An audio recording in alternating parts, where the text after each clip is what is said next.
মহান রব আল্লাহ সুবহানাহু ওয়া তাআলার দরবারে, যে রব্বুল ইজ্জতুল জালাল আমাদেরকে দয়া করে মায়া করে ভালোবেসে তার ঘর মসজিদে আসার, বসার, কিছু বলার, কিছু শোনার তৌফিক দান করলেন। এই জন্য আমরা সবাই দিল থেকে শুকরিয়া আদায় করে পড়ছি আলহামদুলিল্লাহ।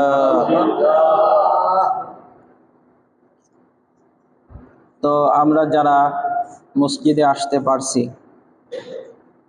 নিজের ইচ্ছায় আসি নাই, আল্লাহ তাআলা নিয়ে আসছেন নাকি? আল্লাহ নবী হাদিসের মধ্যে বলেন যে মাই ইউরিদিল্লাহু বিহি খায়রান ইউফাক্কিহু ফিদ্দিন, যে আল্লাহ তাআলা যাদের মঙ্গল চান তাদের দিয়ে এই দ্বীনের কাজ করান, দ্বীনের ইলম দান করেন, দ্বীনের আমল করার তৌফিক দান করেন। তাহলে বোঝা যায় আল্লাহ তাআলা আমাদের ভালো চেয়েছেন, এই জন্যই আমরা আগে আগে আসতে পারছি নাকি বলেন? এই জন্য আরেকবার শুকরিয়া আদায় করে পড়ছি আলহামদুলিল্লাহ। তো যাই হোক, গত সপ্তাহে যারা ছিলেন তারা শুনেছেন আমরা মসজিদ বিষয়ক আলোচনা করেছিলাম। তা আজকে আমাদের আলোচ্য বিষয় ছিল যে ইমাম এবং মুসল্লি কেমন হবে, তাই না? আমরা গত সপ্তাহে আলোচনা করেছিলাম আজান দিলে বা মুয়াজ্জিনের কি ফজিলত। তার আগে আমরা বলেছিলাম যে মসজিদের কি ফজিলত। তো এই সপ্তাহে আমরা ইমাম এবং মুসল্লি কেমন হবে এই বিষয়ে সামান্য আলোচনা করব। আগামী সপ্তাহে থেকে আমরা, আল্লাহ তাআলা যদি আমাদেরকে হায়াতে তয়্যিবা দান করেন, তাহলে আমরা নামাজের বিষয়ে আলোচনা শুরু করব। তো আমরা এই সপ্তাহে আলোচনা করব ইমাম আর মুক্তাদি বা মুসল্লি সম্পর্কে। ইমাম কেমন হবে বা একজন খতিব কেমন হবে, এই কথাগুলো আল্লাহ তাআলা আল্লাহর রাসূলকে দিয়ে জানালেন। সূরা আরাফের 1-2 নম্বর আয়াতে আল্লাহ রাব্বুল আলামিন বলেন, আলিফ লাম মিম সাদ কিতাবুন আনজালনাহু ইলাইকা ফালা ইয়াকুম ফি সাদরিকা হারাজুম মিনহু লিতুনযিরা বিহি ওয়া যিকরা লিল মুমিনিন। আল্লাহ রাব্বুল আলামিন বলেন, কথা বলেন না, একটু খেয়াল করেন এদিকে। তো সূরা আরাফের 1-2 এই আয়াতগুলোতে বলেন যে আলিফ লাম মিম সাদ। হ্যাঁ, একটু খেয়াল করিবার যে আলিফ লাম মিম সাদ। আমরা জানি কোরআনের কিছু কিছু জায়গায় আল্লাহ তাআলা এই শব্দগুলো ব্যবহার করেছেন, যে আলিফ লাম মিম র, আলিফ লাম মিম সাদ, তাহা, ইয়াসিন, কফ, নুন, সাদ, এরকম শব্দগুলো আল্লাহ তাআলা ব্যবহার করেছেন। তো এই শব্দগুলোর অর্থ কেউ জানে না, তাহলে বোঝা যায় এই শব্দগুলো খুবই গোপন নাকি?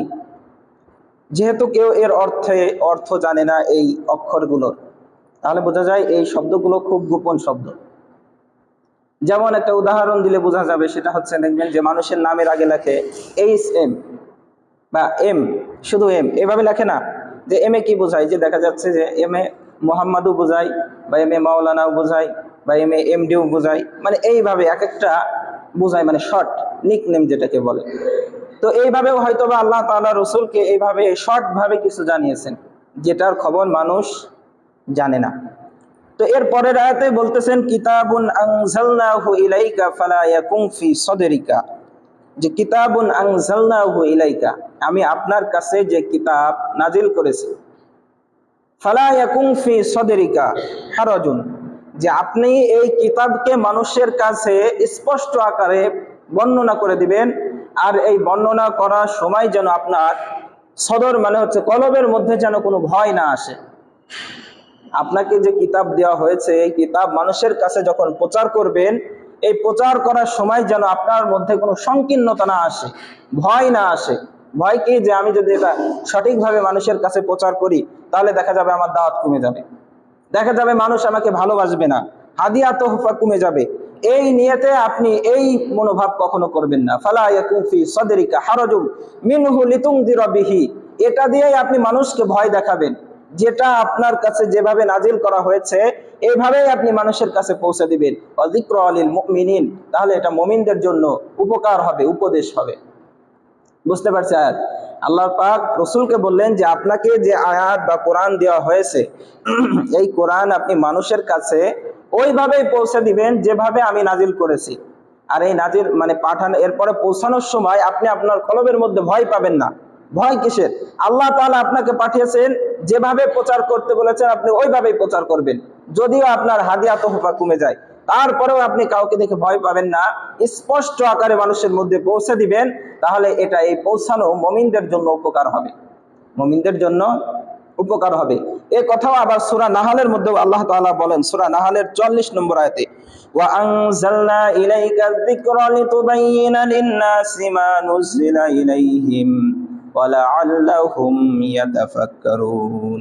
আল্লাহ রাব্বুল আলামিন এই আয়াতের মধ্যে বলেন, ওয়া আনজালনা ইলাইকা যিকরা লিতুবাইয়িনা লিন-নাস, যে আপনার কাছে যে জিকির, যে কোরআন পাঠানো হয়েছে, লিতুবাইয়িনা লিন-নাস, মানুষের মাঝে এটা সুন্দর করে বয়ান করে দেন, স্পষ্ট আকারে মানুষের মধ্যে প্রচার করে দেন। লিতুবাইয়িনা লিন-নাস মা নুজিলা ইলাইহিম, আপনাকে যেটা নাজিল করা হয়েছে, লাআল্লাহুম ইয়াতাফাক্কারুন, আর এখান থেকে মুমিন যারা আছে এরা শিক্ষা নেবে। তো আল্লাহর নবীকে বললেন যে আপনাকে যে কোরআন নাজিল করা হয়েছে এটা স্পষ্ট আকারে মানুষের মাঝে প্রচার করে দেন, আর প্রচার করে দিলেই এখান থেকে মুমিনরা উপকৃত হতে পারবে, এখান থেকে মানুষরা গবেষণা করতে পারবে মুমিনরা। এইভাবে আপনি স্পষ্ট আকারে প্রচার করেন। তাহলে বোঝা যায় যে যারা ইমাম হবে, খতিব হবে, তারাও কি করবে? কোরআনের এই কথাগুলো সঠিকভাবে প্রচার করবে। যেভাবে আল্লাহ তাআলা যেভাবে নাজিল করেছেন ওইভাবেই প্রচার করতে হবে। অনেক সময় দেখা যায় অনেকে এই চিন্তা করে যে আমি যদি সঠিকভাবে বলি তাহলে দেখা যাবে আমার চাকরিও না থাকতে পারে। যে অনেকে আছে ঘুষখোর, ঘুষ খায়, ঘুষের কথা বলে না, নিজের দিকে টেনে টেনে এমন ভাবে বয়ান করে যে তাকে কেউ কিছু বলবে না, এরকম নাই যে চাকরি বাজানোর জন্য। তো এইভাবে না, আল্লাহ তাআলা বলেন যে আপনি এইভাবে করবেন না। আল্লাহ রাসূল আপনি স্পষ্ট আকারে বয়ান করে দিবেন, আপনার হাদিয়া তৌফা না দিক, আপনার বিরুদ্ধে মানুষ চলে যাক, তারপরেও স্পষ্ট আকারে বয়ান করবেন। আজ কথা উম্মতে মুহাম্মাদি যারা আছে, যারা ইমাম হবে, খতিব হবে, তারাও এই কোরআনের সঠিকভাবে এই কথাগুলো পৌঁছে দিবে। যদিও তার চাকরি থাক, চাকরি যাক, নাকি? রিজিকের মালিক কে? আল্লাহ না? দেখা গেছে এখানে আমরা আছি, এখন আছি, আবার এমনও একটা সময় আসতে পারে নাও থাকতে পারি। এই বলে যদি কোরআনের কথা কেউ গোপন করে, আল্লাহ তাআলা দরবারে শাস্তি হবে না? ধরা খাওয়া লাগবে না? তাহলে কি করতে হবে? কোরআনের হক কথা, সঠিক কথা স্পষ্ট আকারে প্রচার করে দিতে হবে। আল্লাহর রাসূলকে আল্লাহ তাআলা এই আদেশই দিলেন। এরপরে দেখেন, যদি কেউ এই কোরআনের কথা গোপন করে, কেউ স্পষ্ট আকারে প্রচার করলো না, গোপন করে, তাহলে তাদের কি হবে? এই কথাগুলো আল্লাহ তাআলা সূরা বাকারার 140 নম্বর আয়াতে বলেন, ওয়ামান আযলামু মিম্মান কাতামা শাহাদাতান ইনদাহু মিনাল্লাহ, যে ওয়ামান আযলামু মিম্মান কাতামা শাহাদাতান ইনদাহু মিনাল্লাহ, যে তার থেকে বড় জালেম আর কে হতে পারে? মিম্মান কাতামা শাহাদাতান, আল্লাহ যে সাক্ষ্য, যে বাক্য, যে কথা আল্লাহ তাআলা দিয়েছেন, এই কথাকে যে ব্যক্তি গোপন করে, এর থেকে বড় জালেম আর কে হতে পারে? আল্লাহ তাআলা বলেন সূরা বাকারার 140 নম্বর আয়াতে যে তার থেকে বড় জালেম কে হতে পারে, যে আল্লাহর এই স্পষ্ট কথাকে গোপন করে, নিজের স্বার্থে টেনে টেনে বলে। এর থেকে বড় জালেম আর কে হতে পারে? তারপর সূরা বাকারার 159 নম্বর আয়াতে আল্লাহ রাব্বুল আলামিন আবার বলেন, ইন্নাল্লাযীনা ইয়াকতুমুনা মা আনজালনা মিনাল বায়্যিনাতি ওয়াল হুদা মিন বা'দি মা বায়্যানাহু লিন-নাসি ফিল কিতাব উলাইকা ইয়ালআনুহুমুল্লাহু ওয়া ইয়ালআনুহুমুল লাঈনুন। আল্লাহ রাব্বুল আলামিন এই আয়াতের মধ্যে বলেন, 159 নম্বর আয়াত সূরা বাকারার, যে ইন্নাল্লাযীনা ইয়াকতুমুনা মা আনজালনা মিনাল বায়্যিনাত, যে ইন্নাল্লাযীনা ইয়াকতুমুনা, নিশ্চয় যারা গোপন করবে, মা আনজালনা মিনাল বায়্যিনাত, যে আমি যেটা নাজিল করেছি এই কথাকে, ইয়াকতুমুনা মা আনজালনা মিনাল বায়্যিনাতি ওয়াল হুদা মিন বাদি মা বায়্যানাহু লিন-নাসি ফিল কিতাব, যে কথাগুলো মানুষের কাছে স্পষ্ট করে বলার কথা ছিল কিন্তু না বলে গোপন করেছে, উলাইকা ইয়ালআনুহুমুল্লাহ ওয়া ইয়ালআনুহুমুল লাঈনুন, তাদের উপর আল্লাহ তাআলা লানত এবং লানতকারীদেরও লানত। বুঝতে পারছি? তাদের উপর আল্লাহ তাআলা লানত এবং ওয়া ইয়ালআনুহুমুল লাঈনুন, লানতকারীদেরও লানত। তাহলে দুইটা বিষয় এখানে বললেন, যে আল্লাহ তাআলা তাদের উপর লানত করেন এবং ওই লানতকারীরাও ওই ব্যক্তির উপর লানত করে যারা এই কোরআনের কথাগুলোকে গোপন করে। বুঝতে পারছি? তাহলে কোরআনের কথা কি করতে হবে? স্পষ্ট আকারে মানুষের মধ্যে প্রচার করতে হবে। অনেক সময় দেখা যায় যে অনেক কথা নিজে মানা যায় না, মানতে পারে না, মানতে না পারলে কি আপনি বলেন আপনার কথার দ্বারাই যদি একজন আপনার কথাটাকে মেনে নেয়, সে মানার পর যে কাজগুলো করবে, যে সওয়াবের অধিকারী হবে, আপনি এই কথাগুলো বলার জন্য সমপরিমাণ সওয়াবের অধিকারী হবেন। কেন হবেন? আল্লাহ রসুলের একটা হাদিসের মধ্যে বলেন যে আদাল্লু আলাল খায়রি কাফাইলিহি, কোন ব্যক্তি যদি ভালো কাজের পথ দেখায় সে নিজেও ওই কাজে সওয়াব পেয়ে যায়। তাহলে নিজে না মানতে পারলেও অন্তত পক্ষে মানার কথা বলতে হবে, সঠিকটা মানুষকে জানাতে হবে। বুঝতে পারছি যে সঠিকটা অন্তত মানুষকে জানাতে হবে। তো আল্লাহ তাআলা এই কথাই বললেন যে যে ব্যক্তি সঠিকটা জানাবে না তাদের উপর আল্লাহ তাআলা লানত রয়েছে। এখন কি করতে হবে? সঠিকভাবে জানাতে হবে। আল্লাহ পাক রব্বুল আলামিন রসুলকে জানালেন, ইয়া আইয়ুহার রসুল, হে নবী, বাল্লিগ মা উনজিলা ইলাইকা মির রাব্বিক, যে রসুল আপনি মানুষের মাঝে পৌঁছে দেন, আপনি মানুষের মাঝে পৌঁছে দেন। বাল্লিগ মা উনজিলা ইলাইকা মির রাব্বিক, যেটা আপনার রব আপনার উপর নাজিল করেছেন, যেটা আপনার রব আপনার উপর নাজিল করেছেন এটা মানুষের মাঝে পৌঁছে দেন। ওয়া ইল্লাম তাফআল ফামা বাল্লাগতা রিসালাতা, আর যদি আপনি সঠিকভাবে এটা মানুষের মাঝে না পৌঁছান তাহলে আপনি কেমন যেন নবুয়তের দায়িত্ব পরিপূর্ণভাবে পালন করলেন না। কি বললেন? যে আপনি যদি এটা মানুষের মাঝে সঠিকভাবে না পৌঁছান তাহলে কেমন যেন আপনি আপনার দায়িত্ব সঠিকভাবে মানুষের কাছে পৌঁছালেন না, দায়িত্ব পালন করলেন না। তাহলে আমাদেরও কি করতে হবে? সঠিকভাবে পৌঁছাতে হবে। ইয়াসিনের মধ্যেও এরকম একটা আয়াত আসছে, ওয়ামা আলাইনা ইল্লাল বালাগুল মুবিন, যে আপনি স্পষ্ট আকারে মানুষের মধ্যে প্রচার করে দেন, স্পষ্ট আকারে মানুষের মাঝে প্রচার করেন। যারা হেদায়েত প্রাপ্ত হবে এরা আপনার কথাকে মেনে নিবে। এই জন্য যারা ইমাম আছে, খতিব আছে, এরা কি করবে? স্পষ্ট আকারে প্রচার করে দিতে হবে। আল্লাহর রসুলও কিন্তু এই কোরআন প্রচার করতে গিয়ে তার কিন্তু অনেক কষ্ট হয়েছে, হয় নাই? কি বলেন? আমরা তায়েফের ঘটনা বলে নাই, কিন্তু তায়েফের কথা বলেছিলাম যে তায়েফের ময়দানে আল্লাহর রসুলের উপর এমন আঘাত করা হয়েছে যে তার দান দান মুবারক শহীদ হয়েছে, তার শরীর থেকে রক্ত বের হয়েছে, এমন রক্ত বের হয়েছে যে তার জুতা পর্যন্ত রক্তে আটকে গিয়েছে, তাই না? আল্লাহর রসুল এত কষ্ট করে প্রচার করেছেন। শুধু তাই নয়, আল্লাহ রসুল সাল্লাল্লাহু আলাইহি ওয়াসাল্লাম এই কোরআনের দাওয়াত প্রচার করার জন্য তাকে এত কষ্ট দেওয়া হয়েছে যে আল্লাহ রসুল যখন নামাজে, হাতিমে কাবায় যখন নামাজে যাইতেন, উটের পচা নাড়ি ভুড়ি এইগুলো রসুলের মাথার উপর চাপিয়ে দিতেন। শুধু তাই নয়, রসুলের গলায় এরকম ফাঁস দিতেন, ফাঁস দিয়ে মানে রশি দিয়ে ফাঁস দিয়ে আল্লাহ রসুলকে আসাদ দিয়ে ফেলে দিতেন। এই উটের পচা নাড়ি ভুড়ি রসুলের উপর চাপিয়ে দিতেন। তাহলে বুঝতে পারছি যে আল্লাহর রসুল তিনি এত ভালো মানুষ হওয়ার পরেও তাকে এত কষ্ট দিয়েছেন। এই কথাগুলো কিন্তু সূরা হজের মধ্যেও আছে। আল্লাহ তাআলা সূরা হজের ৭২ নম্বর আয়াতে বলেন যে ইযা তুতলা আলাইহিম আয়াতুনা বাইয়িনাতিন তারিফু ফি ওয়ুজুহিল লাযিনা কাফারুল মুনকার ইয়াকাদুনা ইয়াসতুনা বিল্লাযিনা ইয়াতলুনা আলাইহিম আয়াতুনা। তো এই আয়াতের মধ্যে বলতেছেন যে ইযা তুতলা আলাইহি আয়াতুনা বাইয়িনাত, যে আল্লাহর রাসূল আপনি যখন আপনার যে আয়াত দেওয়া হয়েছে এইগুলো মানুষের কাছে প্রচার করবেন, তখন দেখবেন তারিফু ফি ওয়ুজুহিল লাযিনা কাফারুল মুনকার, কাফেরদের চেহারাগুলো অগ্নিশর্মা হয়ে যাবে, আগুনের মতো হয়ে যাবে। যখন দেখবেন যে অনেক কথাগুলো মানে আপনার বিরুদ্ধে যাবে, তখন দেখবেন যে না, হুজুর মনে হয় ভালো না, কি বয়ান করতে, আমার দেখে দেখে মনে হয় বয়ান করতেছে, মানে এই যে একটা ক্ষোভ, তাই না? আর কাফেররা তো ছিল আরো, যে আল্লাহর রাসূল তাদের ধর্ম নিয়ে, ধর্মের বিপক্ষে যেহেতু কথা বলতেছে, তাহলে তাদের চেহারা ওই সময় কি অবস্থা হতো? আল্লাহ তাআলা নিজে বলেন যে তারিফু ফি ওয়ুজুহিল লাযিনা কাফারুল মুনকার, তাদের চেহারাগুলো অগ্নিশর্মা হয়ে যাইতো। যে ইয়াকাদুনা ইয়াসতুনা বিল্লাযিনা ইয়াতলুনা আলাইহিম আয়াতিনা, যখন আল্লাহ নবী এগুলো বলতেন তখন তারা আল্লাহর রাসূলকে এরকম মারার জন্য উদ্যত হয়ে পড়তেন, যে কিভাবে রাসূলকে হত্যা করা যায় এই চিন্তায় তারা ব্যস্ত থাকতেন। আল্লাহর নবী ওইভাবে যখন সিজদায় যেতেন, তারা উটের নাড়ি ভুড়ি আল্লাহ রসুলের পিঠের উপর চাপিয়ে দিতেন। তাহলে বোঝেন যে একটা ছাগল বা গরুর ভুড়ি কত ওজন হয়, আর পচা নাড়ি ভুড়ি যদি, পচা ভুড়ি যদি এরকম চাপানো হয় তাহলে তার ওজন কত একটা উটের। তো এই উটের নাড়ি ভুড়ি আল্লাহ রসুলের উপর চাপিয়েছেন। তারপরে আল্লাহ নবী এই সঠিক কথা বলা থেকে বিরত হয়েছে? কি বলেন? কোরআনের সঠিক কথাগুলো বলেছেন, তারপরেও আল্লাহ রসুলের উপর এত চাপ আসছে।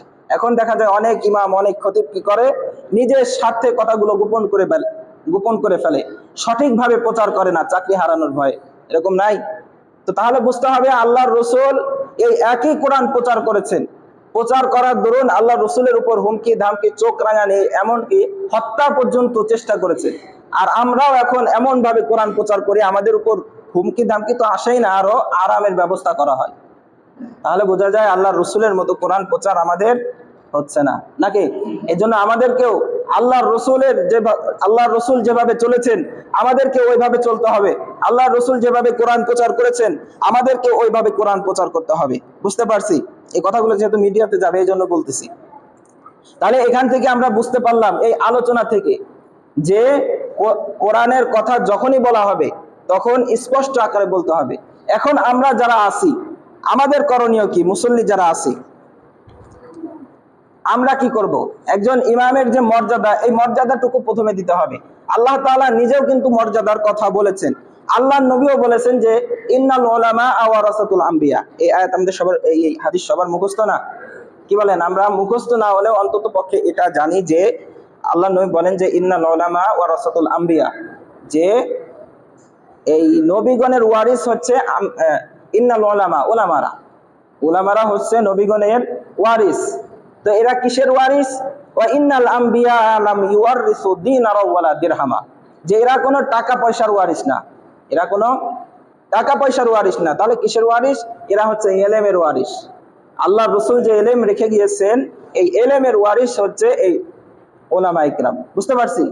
তো এখন কি করতে হবে? আল্লাহ তাআলা বললেন যে এই উলামার মর্যাদা কেমন আল্লাহ তাআলা নিজে কিন্তু জানিয়েছেন। সূরা নিসার 59 নম্বর আয়াতে আল্লাহ রাব্বুল আলামিন বলেন, ইয়া আইয়ুহাল্লাযীনা আমানু আতিউল্লাহা ওয়া আতিউর রাসূল ওয়া উলিল আমরি মিনকুম। আল্লাহ রাব্বুল আলামিন বলেন, ইয়া আইয়ুহাল্লাযীনা আমানু, ও হে যারা ঈমানের দাবি করো, আতিউল্লাহ ওয়া আতিউর রাসূল, তোমরা আল্লাহ এবং আল্লাহর রাসূলের ইতাআত করো। ওয়া উলিল আমরি মিনকুম, এবং তোমাদের মধ্যে যারা আমির আছে, নেতা আছে, ইমাম আছে, খতিব আছে, এদেরকে তোমরা অনুসরণ করো। এদের কি করো? আতিউল্লাহ, এদেরকে তোমরা ইতাআত করো, এদের কথা তোমরা মেনে চলো।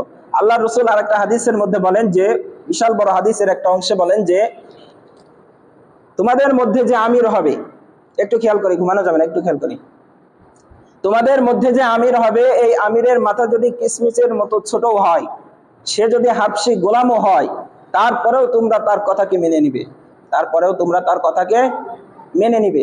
বললেন যে সে, তার মাথা যদি কিসমিসের মতো ছোট হয়, কিসমিস কি অনেক বড়? হ্যাঁ, কিসমিস কতটুক? এতটুক না। বললেন যে তার মাথা যদি কিসমিসের মতো ছোট হয়, সে যদি হাবশি গোলামও হয়, ওই সময় হাবশি গোলামরা ছিলেন সব থেকে নিম্ন বংশীয়। বললেন যে সেই আমির যদি হাবশি গোলামও হয়, তারপরেও তোমরা তাকে মেনে নিবে। আর আল্লাহ তাআলা ওইখানেও বললেন যে আতিউল্লাহ ওয়া আতিউর রাসূল ওয়া উলিল আমরি মিনকুম, তোমরা আমিরের অনুগত করবে, আমিরকে তোমরা মেনে নিবে। এখন আসেন যে ইমাম হবে, খতিব হবে, সেও যদি আপনাদের মাঝে ছোট হয় তারপরেও তাকে মেনে নিতে হবে, তাই না? এরপরে আসেন আরো কথা আছে যে সাহাবা ইকরাম রসুলকে কিভাবে মান্য করেছেন। একবার আল্লাহ রসুল সাল্লাল্লাহু আলাইহি ওয়াসাল্লাম খুতবা দিচ্ছিলেন। খুতবা দেওয়া অবস্থায় বাইরে থেকে বনি তামিম গোত্রের কিছু লোক নেতা নির্বাচন করার জন্য বাহিরে একটু জোরে জোরে উচ্চ স্বরে তারা কথা বলতেছিলেন, উচ্চ স্বরে তারা কথা বলতেছিলেন। তখন আল্লাহ রসুল একটু জোরে আওয়াজে বললেন যে তোমরা বসো, একটু জোরে আওয়াজে বললেন যে তোমরা বসো। তখন আব্দুল্লাহ ইবনে মাসউদ রাদিয়াল্লাহু তাআলা আনহু তিনি বাড়ি থেকে আসতেছিলেন। তো যখন বললেন যে বসো, এই কথা আব্দুল্লাহ ইবনে মাসউদ শুনলেন, তখন এখনো মসজিদের মধ্যে আসে নাই। আব্দুল্লাহ ইবনে মাসউদ কি করলেন? এমন একটা জায়গায় বসে পড়লেন যে জায়গাটা বসার উপযোগী ছিল না। বুঝতে পারছি? যে জায়গা বসার উপযোগী ছিল না, সেই জায়গায় আব্দুল্লাহ ইবনে মাসউদ বসে পড়লেন। তখন আল্লাহ রাসূল ডাক দিলেন যে তোমাকে বসতে বলি নাই, তুমি চলে আসো। তখন কথা যে আল্লাহ নবী দেখলো কিভাবে? ঘর যদি পাকা থাকে তাহলে দেখবে কেমনে? ওই সময় ঘর আমাদের মতো এরকম বিল্ডিং ছিল না। ওই সময় ঘর এমন ছিল যে এই পাশ দিয়ে বাতাস আসলে ওই পাশ দিয়ে বেরিয়ে যেত, ফাঁকা ঘর ছিল, এই পাশ থেকে ওই পাশ সব দেখা যেত। তখন আল্লাহ রসুল আব্দুল্লাহ ইবনে মাসউদকে ডেকে নিয়ে আসলেন ভিতরে। তাহলে আল্লাহ রসুলের কথা তারা কিভাবে মেনেছেন? এমনকি আল্লাহ তাআলা যখন আয়াত নাজিল করলেন, সূরা হুজুরাতের 2 নম্বর আয়াত, আল্লাহ পাক রব্বুল আলামিন এই আয়াতের মধ্যে বলেন, ইয়া আইয়ুহাল্লাযীনা আমানু লা তারফাউ আসওয়াতাকুম ফাওকা সাওতিন নবী, যে ইয়া আইয়ুহাল্লাযীনা আমানু, ও হে যারা ঈমানের দাবি করো, লা তারফাউ আসওয়াতাকুম ফাওকা সাওতিন নবী, তোমাদের আওয়াজ যেন রাসূলের আওয়াজের উপরে না হয়, তোমাদের আওয়াজ যেন রসুলের আওয়াজের উপরে না হয়। এরপর থেকে দেখা যায় সাহাবায়ে কেরাম কখনো এমন ভাবে কথা বলে নাই যে আওয়াজটা রসুলের আওয়াজের উপরে আওয়াজ ছিল। বুঝতে পারছি? তাহলে তারা কিভাবে কথা বলেছেন? আল্লাহ রসুল যখন ওমর, আবু বকর এনাদের কথা শুনতেন, তাদের কানের কাছে একটা কথা 2 বার 3 বার করে শুনতেন, যে কি বললে 2-3 বার করে শুনতেন। তখন আল্লাহ তাআলা বললেন যে একেবারে ওইভাবে না, যে একটু বলবা যাতে শোনা যায়, কিন্তু রসুলের আওয়াজের উপরে যেন তোমাদের আওয়াজ না হয়। তাহলে আমাদেরকে এটা খেয়াল রাখতে হবে, যেহেতু ওলামা ইকরাম হচ্ছে নবীগণের ওয়ারিস, আমরাও যেন তাদের সঙ্গে এমন আচরণ বা এমন ভাবে কথা না বলবো যে কথাগুলোর আওয়াজ সেই ওলামা ইকরামের উপরে না হয়। বুঝতে পারছি? এদিকে খেয়াল রাখবো। এরপরে আসেন যে মুসল্লি আরো কেমন হবে। আল্লাহ তাআলা সূরা তাওবার 36 নম্বর আয়াতে বলেন যে ইন্নামা ইয়ামুরু মাসাজিদাল্লাহি মান আমানা বিল্লাহি ওয়াল ইয়াউমিল আখির। তো এই আয়াতের মধ্যে বলেন যে মুসল্লিদের গুণ হবে 5টা। তারা ঈমান আনবে, নামাজ পড়বে, যাকাত দিবে এবং আখিরাতের প্রতি তারা বিশ্বাস স্থাপন করবে। এই কাজগুলো একজন মুসল্লির হবে। এবার একটু ভালো করে খেয়াল করবো, আমরা সবাই কেউ ঘুমাবো না। তো মুসল্লি হবে তারা এই কাজগুলো করবে, নামাজ পড়বে, রোজা রাখবে, হজ করবে, সামর্থ্য থাকলে যাকাত দিবে এবং আখিরাতের প্রতি বিশ্বাস স্থাপন করতে হবে। আরেকটা আয়াতের মধ্যে আল্লাহ তাআলা বলেন যে আকিমুস সালাতা ওয়া আতুজ যাকাত ওয়ারকাউ মা'আর রাকিন। তারা কি করবে? রুকুকারীদের সঙ্গে তারা রুকু করবে। তারা কি করবে? রুকুকারীদের সঙ্গে রুকু করবে। বুঝতে পারছি? যারা মুসল্লি হবে, রুকুকারী মানে হচ্ছে যারা রুকুরত অবস্থায় আছে। এখানে সিজদাকারী বলে নাই, এখানে একটা কথা আছে। কারণ দেখবেন যে সিজদা হিন্দুরাও কিন্তু সিজদা করে না? ওরা কিন্তু রুকু করে না। রুকু করে নাকি? ওরা একবারে সিজদা। এই জন্য বললেন রুকুকারী, যারা একসঙ্গে রুকু করে, জামাতে যারা নামাজ পড়ে, এই সমস্ত মানুষের সঙ্গে তোমরা রুকু করবে।